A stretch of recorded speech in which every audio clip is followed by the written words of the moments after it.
One ruler made a whole kingdom change its pants, and people called him insane. When he starved to death, almost no one defended him. So why did a man who dared to change the rules die inside rules he could not change? He was King Wuling of Zhao. He made Zhao wear Hu-style clothing, practice mounted archery, and move toward a stronger army. But the real question is not why the reform succeeded. It is why, after the reform succeeded, it still could not save him. In this episode, we follow 3 questions. Why did clothing become a question of war? Whom did the reform truly hurt? And if he could change Zhao, why could he not change the hearts around the throne? Many people tell the story of Hu clothing and mounted archery as a clean line of progress. Central Plains clothing was inconvenient. Northern riding and archery were more practical.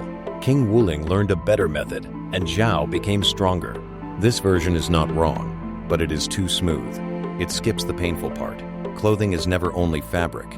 It is identity, status, the way a person stands in a crowd. For warring states' nobles, clothing was tied to civilization, to ritual, to hierarchy. When King Wuling asked them to wear Hu-style clothing, he was not merely changing a uniform. From the beginning, this was not met with applause. Resistance came from people close to power in Zhao. Prince Cheng was one of the most important opponents. It was not that he could not understand Zhao's danger, but the old order he represented struggled to accept one reality. What had once looked dignified might now be slowing the state down. So on the surface, the argument was about clothing, but underneath, it asked whether old positions had to make way.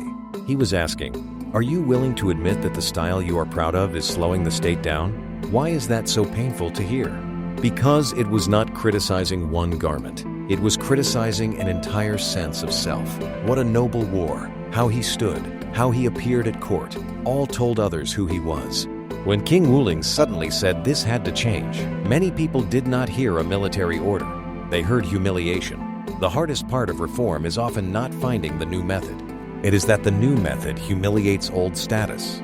You change military tactics, and people may call it technical. You change clothing, and they feel you are changing who they are. So the resistance to the reform did not only come from conservatism, it came from wounded dignity.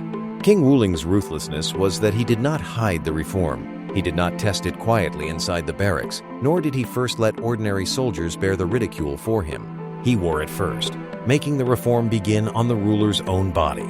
This matters, because many reforms fail not because the direction is wrong, but because the person in power asks only others to pay the price. King Wuling was ruthless here in a different way. He placed himself inside the new rule. He wore the future on his body and forced everyone to see it. The old rule was no longer enough. This is the price of changing rules. You do not only point to a new road, you make the people standing on the old road suddenly look outdated. So this was not simply progress defeating backwardness. It was an old group being forced to admit that the advantages it knew were losing power. That is where reform truly hurts people. It does not merely replace one method with another. It redistributes dignity. Who appears clear-eyed, who appears outdated, and who still has the right to speak afterward. So why did Zhao have to change? Zhao was not facing a question of etiquette. It was facing a question of survival. Opponents on the northern frontier moved fast, struck, and withdrew with flexibility.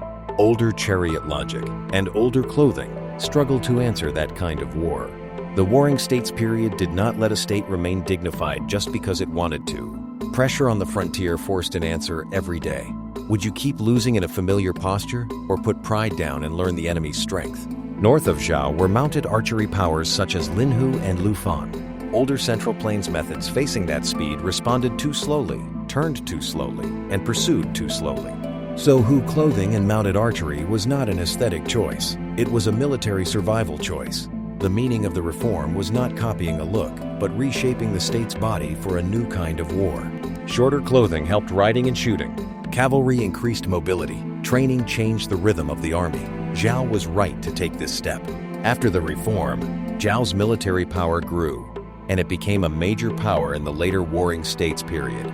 This was King Wuling's real achievement. Later, Zhao's campaigns against Zhongshan showed the results of this reform. This was not a transformation that stayed as a slogan. It truly changed what kind of wars Zhao could fight, and changed Zhao's weight on the warring states board. So when judging King Wuling, We cannot erase his achievement simply because his ending was tragic. So he cannot be reduced to a joke, and his ending cannot be reduced to simple revenge. The colder question comes next. If he could change Zhao's army, why could he not change the throne? King Wuling's later tragedy did not come directly from the clothing reform itself. It came from succession arrangements.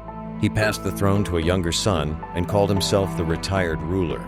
This looked like handing over power early, but it created a harder situation. The new king had the title. The retired ruler still had prestige. The former heir, Prince Zhang, still carried resentment. Around one throne stood the past, the present, and regret. It sounds like retreat, but power does not calculate that way. A man may withdraw in name while his influence remains. The new king needs authority. The former heir still has connections. Ministers must choose where to stand. At this point, every hesitation could be read by others as a signal. Any trace of sympathy could be read as taking a side. It was not that King Wuling lacked intelligence. His problem was that he believed he could stand between two centers and manage them. But power does not allow that middle position for long. Power hates two centers.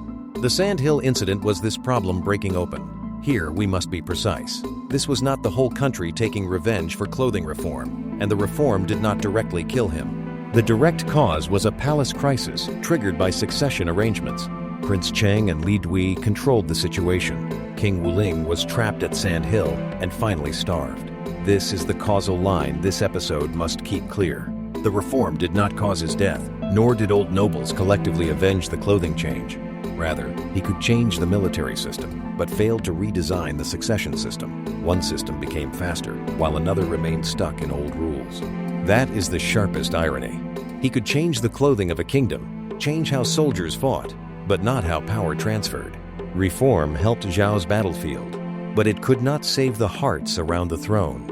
This is why Hu clothing and mounted archery is still worth telling. It is not a simple inspirational line. It does not say that, if you are clear enough, decisive enough, you will certainly win to the end. It is more like a mirror, showing the reformer's hardest position. You may see the future, and may even push it forward, but the people around you may not be willing to rearrange their seats for that future. What reform truly crashes into, then, is not only old habits, but old interests and old titles. So his victory and failure actually happened inside two different rule systems. In the battlefield system, he won. In the succession system, he lost. That is the coldest part. So how should we judge him? King Wuling's achievement was real. He saw that old tactics were no longer enough and dared to wear the future on his body. He made Zhao stronger.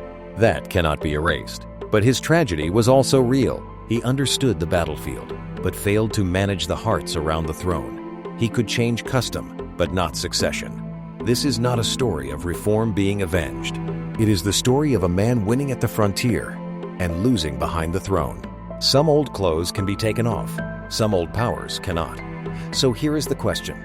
Do you admire the person who dares to change rules? Or do you fear the people whose positions are changed?